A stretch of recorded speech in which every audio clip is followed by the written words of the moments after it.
అందరికీ నమస్కారం. ఈరోజు మార్కండేయ మహర్షి ధర్మరాజు వద్దకు వచ్చినప్పుడు ఎన్నో ధర్మ విషయాలు చెప్తూ కలియుగంలోని మనుషులు వారి లక్షణాలను వివరిస్తాడు. కౌశికుడు ధర్మవ్యాధుడి దగ్గర ఏమి నేర్చుకున్నాడు? సత్యభామ ద్రౌపదీదేవిల మధ్య సంభాషణ, దుర్యోధనుడిని గంధర్వుడు బంధించడం, దుర్వాసుడి ఆకలి తీర్చిన ద్రౌపదీదేవి, సైంధవుడికి బుద్ధి చెప్పిన పాండవులు, ఇవన్నీ ఈరోజు తెలుసుకుందాము. మార్కండేయ మహర్షి పాండవులకు అనేక విషయాలు తెలుపుతూ ఉంటాడు. అప్పటి రాజవంశాల కథలన్నీ వివరిస్తూ ఉంటాడు. యుగ ధర్మాలు తెలుపుతూ కలియుగ లక్షణాలను ఇలా వివరిస్తూ ఉంటాడు. ధర్మనందన, ఈ యుగాంతంలో మానవులు మిథ్యావాదులు అవుతారు. వర్ణ ధర్మాలన్నీ చెడిపోతాయి. విప్రులు వేద అధ్యయనము, యజ్ఞానుష్ఠానాలు విడిచి సర్వపానీయాలు, ఆహారాలు స్వీకరిస్తారు. కపట మనసు కలవారు అధికారులు అవుతారు. అల్ప ఆయుష్ ఉన్నవారు అసత్యవాదులు ఎక్కువగా ఉంటారు. జ్ఞానం లేని వాళ్ళు విద్యను చెప్తూ ఉంటారు. సుగంధ ద్రవ్యాలు వాసన లేకుండా పోతాయి. మనుషులందరూ మరుగుజ్జులు అవుతారు. ఆహార పదార్థాల్లో రుచి ఉండదు. కామవాంఛ విపరీతంగా పెరిగిపోతుంది. గడ్డాలు, శిరోజాలు, గోళ్లు విపరీతంగా పెంచేవారి సంఖ్య విరివిగా ఉంటుంది. మద్యపానం ఒక విలాసం అవుతుంది. నాస్తికులు ఎక్కువగా పెరుగుతూ ఉంటారు. పరాన్న బుక్కులు పెరిగిపోతారు. 7-8 ఏళ్ల కన్యలే గర్భవతులు అవుతారు. యవనం నిండకుండానే పురుషుల స్త్రీల జుట్టు తెల్లబడిపోతుంది. కట్టుకున్న భర్తను కాదని సేవకులతో బాహాటంగా తిరుగుతూ ఉంటారు స్త్రీలు. యవనంలో వార్ధక్య లక్షణాలు, వృద్ధులలో కామవాంఛ పెరిగిపోతుంది. ఇవన్నీ విపరీతంగా పెరిగిపోయిన తర్వాత కొన్ని సంవత్సరాల తర్వాత వర్షాలు రావు. ఆకలి బాధలు పెరిగిపోతాయి. 7 సూర్యులు ఉదయిస్తారు. అప్పుడు ఆ వేడికి నదీనద సాగర సరోవరాలు ఎండిపోతాయి. పంటలు అస్సలు పండవు. పెద్ద గాలిలో అగ్ని రేగుతుంది. అప్పుడు ఆకాశం కారు మేఘాలతో నిండి ఉంటుంది. అందులో రంగురంగుల మేఘాలు ఉంటాయి. మెరుపులతో 12 ఏళ్లు ఏకధాటిగా వర్షాలు కురుస్తాయి. భూమి జలమయం అవుతుంది. ఒక్క ప్రాణి కూడా మిగలదు. అప్పుడు ఆ అఖండ జలరాశిలో విశాల వృక్ష శాఖ మధ్యలో హంసతూలికా తల్పం మీద కౌస్తుభ వక్షుడైన మూర్తి ఉంటాడు. ఆ మూర్తిని నేను దర్శించాను అని చెప్తూ ఉంటాడు. మహర్షి, లోకములు, లోకేశులు, లోకస్తులు అవతల తుది ఆలోకము అనే కట్టిక చీకటి అవతల వెలుగును దర్శించినారు మీరు. కాబట్టి మీ దర్శనం మా యొక్క అదృష్టం. ఇంకా మీరు చెప్పే కలియుగ లక్షణాలు వినాలని అనుకుంటున్నాను అని అంటాడు ధర్మరాజు.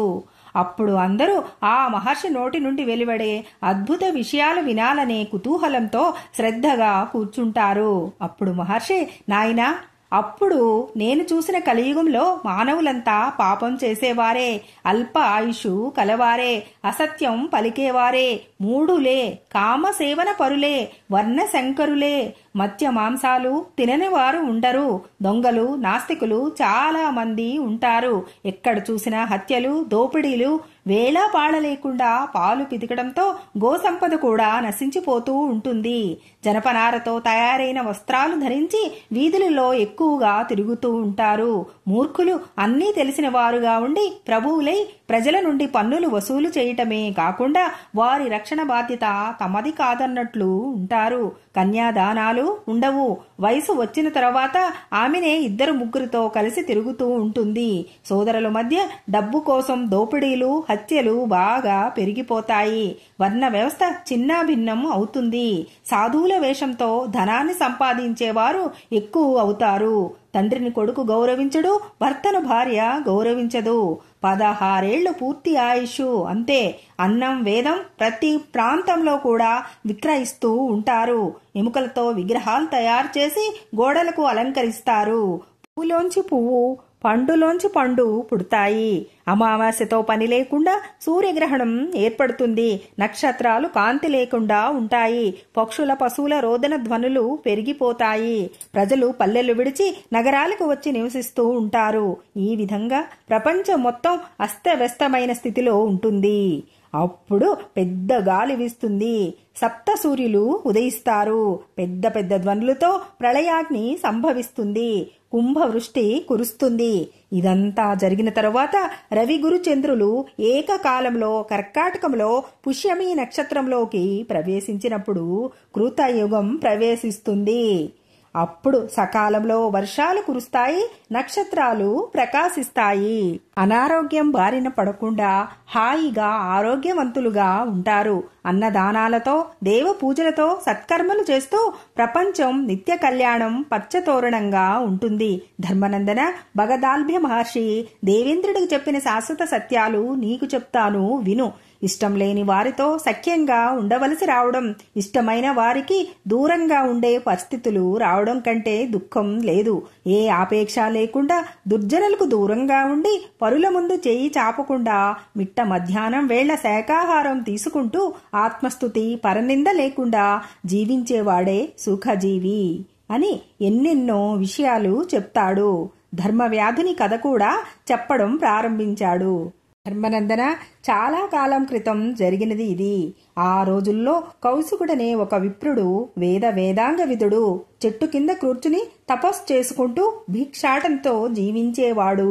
ఒకనాడు ఆ చెట్టు మీద ఉన్న కొంగ రెట్ట వేస్తుంది. అప్పుడు ఆ విప్రుడు కోపంగా దానివైపు చూడడంతో అది మాడిపోతుంది. అప్పుడు ఆ విప్రుడు మనసు బాధలో కూరుకుపోతుంది. మనసు వికలం అవుతుంది. కొద్దిసేపు దుఃఖించి తరువాత భిక్షాటనకు బయలుదేరుతాడు. భవతి భిక్షాం దేహి అని ఒక ఇంటి ముందు నిలబడతాడు. వస్తున్నా అని ఆ ఇంటి ఇల్లాలు రాబోతూ ఉంటుంది. సరిగ్గా అదే సమయానికి ఆమె భర్త తిరిగి ఇంటికి వస్తాడు. భర్తకు కాళ్ళు కడుక్కోవడానికి నీళ్లు ఇచ్చి ఒక మంచి ఆసనంలో కూర్చుండబెడుతుంది. తర్వాత తృప్తిగా భోజనం పెట్టి తాంబూలం ఇచ్చి ఆయన విశ్రమించాకే అప్పుడు ఆమెకి ఇంటి ముందు నిలబడిన భిక్షార్థి గుర్తుకు వచ్చి అన్నం తెచ్చి పెట్టబోతుంది. అప్పుడు ఆ విప్రుడు బాగా కోపంతో నీ ప్రవర్తన నాకు నచ్చలేదని అంటాడు. అప్పుడు ఆమె, ఆర్య, స్త్రీకి పతిని మించిన దైవం లేదు. ఆయన సేవ తర్వాతనే నాకు ఏ పని అయినా. అప్పుడు ఆయన తన ప్రతాపం చూపించడానికి కన్నులు ఎర్రజేస్తూ ఉంటాడు. అప్పుడు ఆమె, స్వామి, మీ కోపానికి భస్మం కావడానికి నేను కొంగను కాదు, భర్తను ఆరాధించి సర్వదేవతలను తృప్తిపరిచే దాన్ని. మీరు ఇంకా ధర్మ విషయాలు తెలుసుకోవాలంటే మిథిలా నగరంలో ధర్మవ్యాధుడనే బోయేవాడు ఉన్నాడు. వాటిని అడిగితే అన్నీ వివరంగా చెప్తాడు. అప్పుడు కౌశికుడు మిథిలా నగరం వెళతాడు.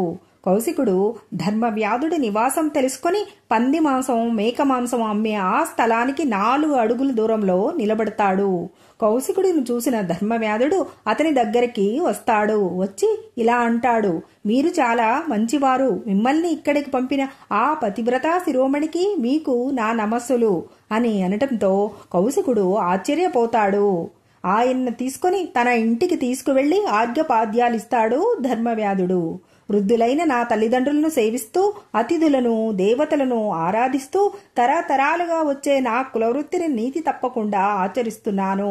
నా మీద ఆధారపడిన వారంతా భుజించాకే నేను భుజిస్తాను. ధర్మం తప్పకుండా కుల ధర్మాన్ని ఆచరించటమే ఎవరికైనా విధి. మా రాజ్యంలో కన్న కొడుకు తప్పు చేసినా తండ్రి వాడిని న్యాయంగానే శిక్షించి తీరుతాడు. అహింస, సత్యవాక్య పాలన ఈ 2 మానవుడికి ఉత్తమ స్థితిని కలిగిస్తాయి. అయితే నేను మాంసము అమ్ముతూ ఉంటే అది జీవహింస జరుగుతున్నట్లే కదా అని అంటారు. కానీ ఈ ప్రాణికోటి ఒకదాని మీద ఒకటి ఆధారపడి జీవిస్తున్నాయి. మీరు తినే శాకాలలో, ధాన్యాలలో జీవం ఉన్నది కదా. ప్రాణాధారణకు అవసరమైన ఆహారం కోసం జరిపేది హింస కాదు. ఇది ధర్మ సూక్ష్మం. ఇలా ఎన్నెన్నో ఉన్నాయి. మనసును రాగద్వేష శృంఖలాల నుండి తప్పించి బుద్ధిని ధర్మ మార్గంలో ఉంచుకోగలడం కంటే చెయ్యవలసింది లేదు అంటూ ఎన్నెన్నో లౌకిక పారలౌకిక విశేషాలు వినిపిస్తాడు. ఈ వృద్ధులైన నా తల్లిదండ్రులను ఏ కష్టం కలగకుండా చూసుకోవడం వల్లనే నాకీ జ్ఞానం లభించింది. తల్లిదండ్రుల సేవయే నా తపస్సు అని నమస్కరించుతాడు ధర్మవ్యాధుడు. అలా చెప్తాడు మార్కండేయ మహర్షి. విన్నావు కదా ధర్మనందన అని మార్కండేయుడు మరెన్నో కథలతో వారిని సంతృప్తి పరుచుతాడు. అలా రోజులు గడుస్తూ ఉంటాయి.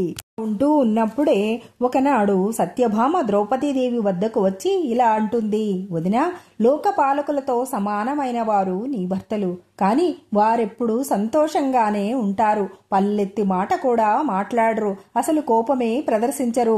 ఏ వ్రతం చేస్తే, ఏ ఔషధం ప్రయోగిస్తే, ఏ మంత్రం ఉపాసిస్తే, ఏ గంగా స్నానం చేస్తే భర్త ఇంత అనుకూలంగా ప్రేమగా ఉంటాడు, ఆ రహస్యం చెప్పవా అని అడుగుతుంది సత్యభామ. అప్పుడు ద్రౌపదీదేవి చిరునవ్వు నవ్వి, భామామణి, నువ్వు చెప్పిన వ్రతాలు, మంత్రాలు, మందులు, స్నానాలు మన వంటి వారికి కాదమ్మా. శీలరక్షణ తెలియని చెడు బుద్ధి గలవారికి అవి కావాలి.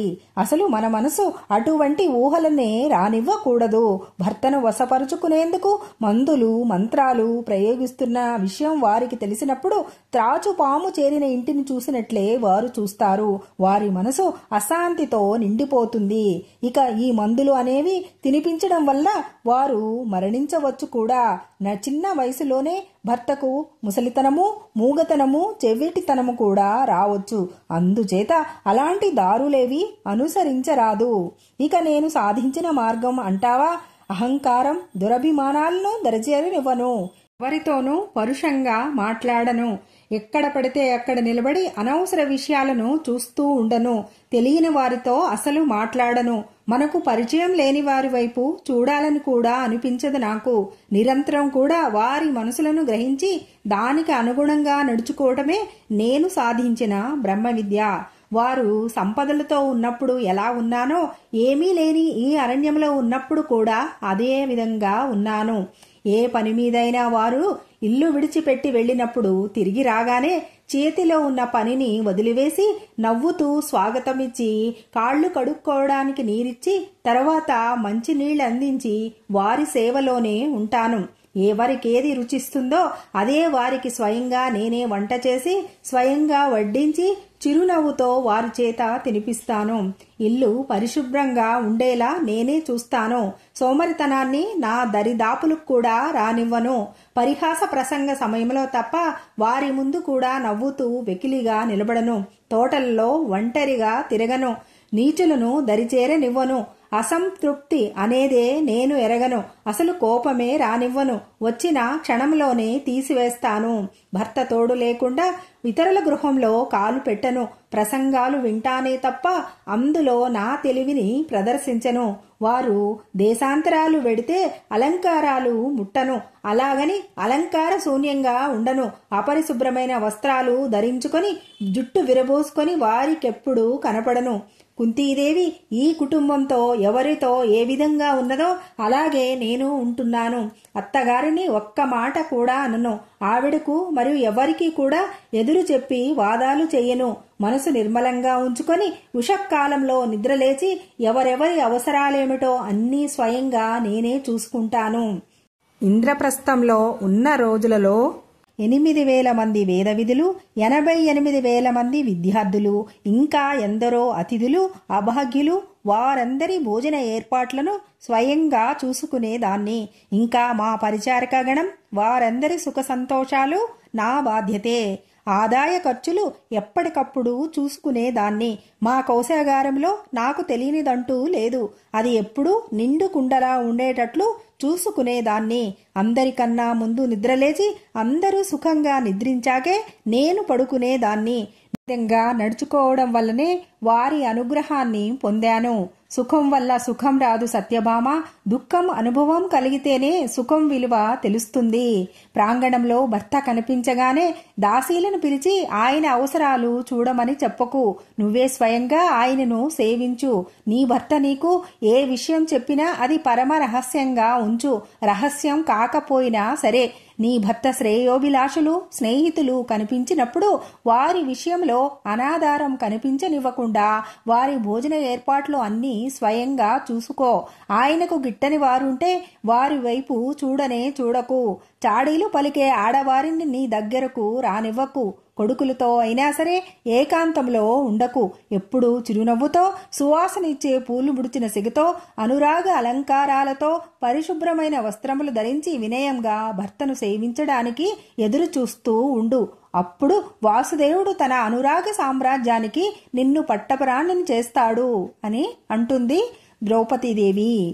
అలా కొన్ని రోజులు అక్కడ గడిపిన తరువాత వాసుదేవుడు ధర్మరాజాదులకు మంచి మాటలు చెప్పి సత్యభామతో కలిసి ద్వారకా నగరానికి వెళ్ళిపోతాడు. పాండవులు మునిజన సేవతో పరమేశ్వరుడి ఆరాధనతో కాలం గడుపుతూ ఉంటారు. వనవాస కష్టాలతో వారి శరీరాలు కృషిస్తూ ఉన్నాయి అని ధృతరాష్ట్రుడి వద్దకు వచ్చిన ఒక వేదవిధుడు అయిన విప్రుడు చెప్పగా విన్న ధృతరాష్ట్రుడు వారికి కలిగిన కష్టాలకు కొంతసేపు దుఃఖిస్తాడు. వనవాస సమయంలోనే అర్జునుడు దివ్యాస్త్రాలు సాధించిన విషయాలు గుర్తుకు రాగానే మరింత బాధపడతాడు. పాంచభౌతిక దేహంతో ఇంద్రలోకం దర్శించి అక్కడ అనేక అస్త్రాలు నేర్చుకుని ప్రయోగం ఉపసంహారం కూడా నేర్చుకుని రావటం కంటే హృదయానికి ఇంతకంటే బాధ ఏముంటుంది అని దుఃఖిస్తూ ఉంటాడు. అది చూసిన శకుని కర్ణుడు దుర్యోధనుడి వద్దకు వెళ్లి ఇలా అంటారు: కురువంశ శిరోభూషణ, నువ్విప్పుడు శత్రువులను పరాజితులను చేసి దేవేంద్రుని వలె వెలుగుతున్నావు.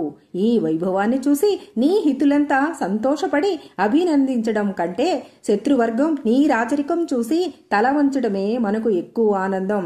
ఆపదలో చిక్కి అనాథల వలె దిక్కులు పట్టిపోయిన శత్రువులను చూసినప్పుడే మనకు హద్దుల్లేని ఆనందం కలుగుతుంది అని అంటారు. అప్పుడు దుర్యోధనుడు ఒక మంచి సమయం చూసుకొని ధృతరాష్ట్రుడి వద్దకు వెళ్లి ఇలా అంటాడు: మహారాజా, మన గోగణాలన్నీ ఇప్పుడు ద్వైతవనంలో ఉన్నాయి. ఒక్కసారి వాటి మంచి చెడ్డలు చూసి రావాలని అంటాడు. అప్పుడు ధృతరాష్ట్రుడు: పాండవులు ద్వైతవనంలో ఉన్నారని విన్నాను. అందువలన మీరు అక్కడికి ఇప్పుడు వెళ్లడం అంత మంచిది కాదు అని అంటాడు. తాము పాండవులు ఉన్నవైపు వెళ్లటం లేదని గోవులను చూసి వస్తామని నమ్మకంగా చెప్తారు. అనుచరులతో అలంకార శోభితులై దుర్యోధన దుశ్శాసన శకుని కన్నులు బయలుదేరి వెళతారు. ద్వైతవనంలోని క్రూర మృగాలను వేటాడి ఒక సరోవరం దగ్గరికి వెళతారు. అయితే అక్కడ నిద్రించుతున్న చిత్రసేనుడనే గంధర్వుడి అనుచరులను ప్రక్కకు వెళ్లమంటారు. అంతే, గంధర్వుడి అనుచరులు కోపంతో దుర్యోధనుడి అనుచరులను బంధిస్తారు. అప్పుడు కౌరవ యోధులు యుద్ధానికి సిద్ధపడతారు. వెంటనే చిత్రసేనుడు వారినందర్నీ మూర్ఛపోయేలా చేసి దుర్యోధనుడిని బంధించుతాడు. ఈ విషయం ధర్మరాజుకు తెలుస్తుంది. వెంటనే భీముడు అర్జునుడితో కలిసి యుద్ధానికి వస్తాడు. ధర్మరాజు వచ్చిన వారిలో అర్జునుడిని చూసిన చిత్రసేనుడు అర్జునుడి వద్దకు వెళ్లి అమరావతిలో తమ స్నేహం గుర్తు చేసుకుని ముచ్చటించుకుంటారు. ఆ తరువాత ధర్మరాజు కోరిక మేరకు దుర్యోధనుడిని విడిచిపెడతాడు చిత్రసేనుడు. కాగల కార్యాన్ని గంధర్వులు తీర్చారు. అయినా మనం మాత్రం దుర్యోధనుడిని విడిపించడం నాకు నచ్చలేదని అంటాడు భీముడు. అప్పుడు ధర్మరాజు శాంతపరచుతాడు. తిరిగి వెళ్లిపోతూ దుర్యోధనుడు విషాదంగా, ఇంతటి అవమానంతో హస్తినాపురం వెళ్లడానికి నా మనసు ఒప్పుకోవటం లేదని అంటాడు. అప్పుడు కర్ణుడు: మహారాజా, ఇప్పుడు పాండవులు మీ రాజ్యంలోని అరణ్యంలో ఉంటున్నారు. అందువల్లనే వారు మీ సేవకులు. అందుకే మిమ్మల్ని తమ ప్రభువని రక్షించారు ఇప్పుడు అని అంటాడు. అందుకు దుర్యోధనుడు: ఏది ఏమైనా శత్రువుల వల్ల రక్షణ పొందడం కంటే మరణం మేలు అని అంటాడు. అప్పుడు కర్ణుడు: మహారాజా, ఈ అరణ్య అజ్ఞాతవాసాలు పూర్తి కాగానే పాండవులను సంహరిస్తాను అని ధనస్సు పట్టుకుని ప్రతిజ్ఞ చేసి మనం హస్తనాపురం చేరగానే నేను దిగ్విజయ యాత్ర చేసి ఈ భూమండలాన్ని నీ కాళ్ల ముందు ఉంచుతాను అని అంటాడు కర్ణుడు. అప్పుడు దుర్యోధనుడు చాలా సంతోషపడి అందరూ కలిసి హస్తినాపురం వెళతారు. తర్వాత కర్ణుడు వన, నది, సాగరం చుట్టూ ఉన్న పర్వత భూమండలాన్ని జయించి అపార ధనరాశులతో తిరిగి వస్తాడు. దుర్యోధనుడు రాజసూయ యాగం చేయాలని ప్రకటించి పురోహితుడిని పిలిపిస్తాడు. అప్పుడు పురోహితుడు రాజసూయ యాగం చేసిన ధర్మరాజు జీవించి ఉండగా మరొకరు చేయకూడదని అంటాడు. దానికి బదులుగా వైష్ణవ యజ్ఞం చేయమని చెప్తాడు పురోహితుడు. అప్పుడు దుర్యోధనుడు అందుకు ఏర్పాట్లు ప్రారంభిస్తాడు. ఆ యాగం చూడటానికి రమ్మని పాండవులకు వార్త పంపుతారు. అరణ్యవాస సమయంలో నగర ప్రవేశం చేయకూడదు కనుక రాలేమని అంటాడు ధర్మరాజు. ద్వైతవనంలో ఉండగా ఒకనాడు క్రూర మృగాలు కొన్ని ధర్మరాజును సమీపించి, స్వామి, మా యందు కనికరించి ఈ అడవి వదిలిపెట్టండి. మా సంఖ్య పూర్తిగా తగ్గిపోతున్నది. మా జాతిని సర్వనాశనం చేయకుండా విడిచిపెట్టండి అని ప్రార్థిస్తాడు. అప్పుడు ధర్మరాజు సోదరులు ఇతరులతో కలిసి ద్వైతవనం నుంచి కామికవనం చేరుతాడు. 11 సంవత్సరాలు గడిచిపోతాయి. దుర్యోధనుడి అతిథి సత్కారాలతో సంతృప్తుడైన దుర్వాసుడు అతడి కోరిక ప్రకారమే తన శిష్యులతో కలిసి పాండవులను చోటికి వస్తాడు. వచ్చి తనకు భోజనం కావాలని నదీ స్నానం చేసి వస్తానని అంటాడు. అప్పటికే అందరి భోజనాలు అయిపోయి ద్రౌపదీదేవి కూడా భుజించి పాత్రను కడిగివేస్తుంది. ఆనాటికి ఇంకా అతిథి సత్కారాలు చేసే అవకాశమే లేదు. అప్పుడు ద్రౌపదీదేవి చాలా బాధపడి కృష్ణుడిని స్మరిస్తుంది. అంతే, ఆయన ప్రసన్నుడై తనకు ఆకలిగా ఉందని భోజనం వండే పాత్ర తెమ్మని అంటాడు. పాత్ర పరిశుభ్రంగా కడిగేశానంటూ ద్రౌపదీదేవి ఆ పాత్రను తీసుకొని వస్తుంది. అప్పుడు వాసుదేవుడు ఆ పాత్ర లోపలికి చూడగా దాని అంచులలో ఆ పూట వండిన అన్నం మెతుకు దొరుకుతుంది. దానిని వాసుదేవుడు ఆరగించుతాడు. ఈ అన్నం మెతుకుతో ఆ విశ్వాత్ముడు తృప్తుడవుగాక అని అంటాడు వాసుదేవుడు. అప్పుడే నదీ స్నానం చేసి సంధ్యవార్చి బయలుదేరుతున్న శిష్యులందరూ, మహాముని, మా కడుపులన్నీ నిండుగా ఉన్నాయి, గుక్కెడు నీళ్లకు కూడా ఇక అవకాశం లేదంటారు. అప్పుడు దుర్వాసుడు తాను కూడా అదే స్థితిలో ఉన్నానని చెప్పి తన శిష్యులందరితో కలిసి అటు నుంచి అటే వెళ్లిపోతాడు. వారి రాక్ కోసం నిరీక్షించిన ధర్మరాజు చూసి రమ్మని తమ్ముడిని పంపుతాడు. అతడు నదీ తీరానికి వెళ్లి వారు ఎటో వెళ్లిపోయారని అక్కడి మునుల వల్ల తెలిసిందని అన్నగారికి చెప్తాడు. కొద్ది రోజులు గడిచిపోతాయి. పాండవులు పరిజనంతో దూరంగా వేటకు వెళతారు. ద్రౌపదీదేవి ఒంటరిగా ఆశ్రమ ప్రాంగణంలో చెట్టు నీడన ఉంటుంది. ఆ సమయాన సైంధవుడు తన పరిజనులతో మిత్రులతో రథాల మీద వెళుతూ, మిత్రమా, ఆ సౌందర్యవతి ఎవరో తెలుసుకొనిరా అని అనగానే అతడు వెళ్లి వచ్చి సమాచారం చెప్పగానే సైంధవుడు ఆమెను సమీపించి తన కోరికను తెలియజేస్తాడు. ద్రౌపది అప్పుడు తాను పాండవుల భార్యనని, సైంధవుడికి చెల్లెలు వరుస అని ఎంత చెప్పినా వినకుండా ఆమెను త్వరతరగా రథం మీదకి ఎక్కించి వేగంగా గుర్రాలను నడుపుతాడు. అప్పుడే వచ్చిన ధూమ్యుల వారది చూస్తూనే ఏమీ చేయలేకలా నిలబడిపోతాడు. తిరిగి వచ్చిన పాండవులు విషయం తెలుసుకొని తీవ్ర వేగంతో వెళ్లి సైంధవుడిని అతని అనుచరులను నేలకూల్చి అతడిని బంధించుతారు. భీమసేనుడు అతడికి కేశఖండనం చేసి ద్రౌపదీదేవి ముందు నిలబెట్టి కత్తి దూస్తాడు. ఉభయ వంశాలకు ఒకే ఒక ఆడబిడ్డ దుస్సల అని, ఆమెను అనాథను చేయడం మంచిది కాదని ద్రౌపది వారించడంతో విడిచిపెడతారు పాండవులు సైంధవుడిని. ఆ అవమానం భరించలేక సైంధవుడు తపస్సు చేసి పరమశివుడి అనుగ్రహంతో పాండవులలో అర్జునుడిని తప్ప మిగిలిన వారిని ఎదుర్కోగల వరం పొందుతాడు. పాండవులు ధర్మతత్పరులై మునిగణ సేవలు చేస్తూ కాలం గడుపుతూ ఉంటారు. ఒకనాడు ధర్మరాజు మార్కండేయ మహర్షితో మాట్లాడుతూ, ఋషిపుంగవ, నా వలె ఇలా వనవాస కష్టాలు అనుభవించిన వారు ఎవరైనా ఉంటారా అని అడుగుతాడు. అప్పుడు మార్కండేయ మహర్షి రామకథ అంతా వినిపించుతాడు. నాయనా, అన్ని కష్టాలు మీద పడ్డా ధర్మపదం విడవక ఆ మార్గాన్నే నడిచాడు ఆయన. వనవాసం పూర్తి చేసిన తరువాత పట్టాభిషిక్తుడే ప్రజారంజకంగా పాలించాడు. అలానే నీ సోదరుల సహాయంతో నువ్వు రాజ్యాధిపత్యం చేపడతావు అని అంటాడు మార్కండేయ మహర్షి. అప్పుడు ధర్మరాజు, మహర్షి, ఇంతటి పతివ్రతా శిరోమణి అయిన ద్రౌపదీదేవికి రావలసిన కష్టాలేనా ఇవి అని మళ్లీ అడుగుతాడు. అప్పుడు మార్కండేయుడు సావిత్రి కథ చెప్పి ఆమె వలనే ఈ పతివ్రతా శిరోమణి ఈ కష్టాలను తొలగించుకోగలదు అని మంచి వాక్యాలు చెబుతాడు. అలా ఆ విధంగా అనేకమైన కథా కాలక్షేపాలతో వనవాస సమయం పూర్తి కావస్తూ ఉండగా ఒకనాడు యమధర్మరాజు పెట్టిన పరీక్షలో ధర్మరాజు యక్ష ప్రశ్నలకు సమాధానాలిచ్చి ఆయన వల్ల అజ్ఞాతవాసములో ఎవరూ తమని గుర్తుపట్టకుండా ఉండే వరాలు పొంది పరిజనులందర్నీ విడిచి ధూమ్యుల వారితో రహస్యయాత్ర సాగించుతారు పాండవులు అని అరణ్యపర్వం ముగించుతాడు వైశంపాయనుడు. సర్వేజన సుఖినో భవంతు.